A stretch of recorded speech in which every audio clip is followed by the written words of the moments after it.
Your Honor, I have had the honor really of representing Mr. Ryan along with Ms. D. Williams, who I'm quite disappointed she could not be here today for an important day.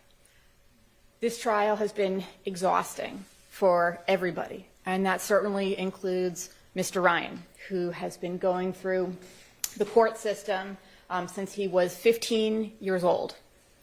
We categorically and adamantly deny that YSL is the criminal, dangerous street gang which it's been made out to be through this trial. We're actually quite happy with the record which was established during the presentation of the state's evidence of the alleged murder of Mr. Jamari Holmes. This plea today, Mr. Ryan is making a decision which is going to be the best for his future, what future he has, because he's already serving a life sentence. Were he to be convicted and sentenced to additional time, he would remain in custody. As I stated, we think the record established will strongly support his appeal, and hopefully, when his conviction is overturned, we don't want him sitting in prison for something else. Certainly not for actions he took when he was younger, and actions he took which are largely a product of how he grew up. As I stated, Your Honor, Mr. Ryan was 15 years old at the time of the Jamari Holmes murder. You've seen through the text messages, he was out at all different hours, doing all different things, which I don't think anyone would want their 15-year-old to be out doing.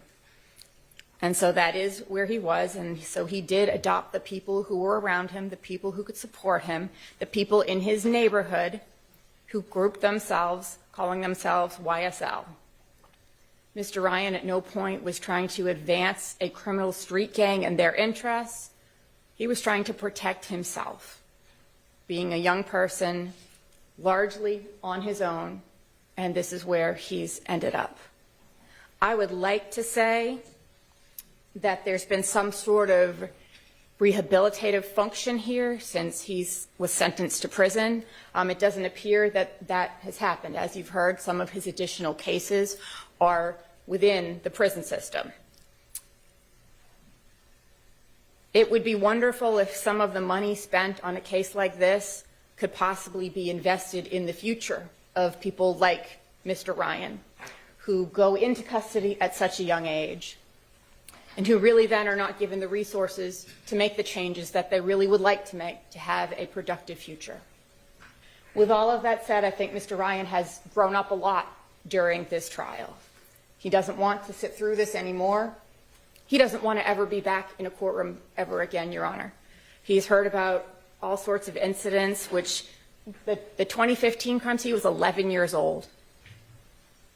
Mr. Ryan's most sincere wish is to move on with his life, to put this behind him. And we thank the court for the opportunity to resolve the case in this way and not drag it out any further than it has been. All right. He just would like to thank the court, Judge.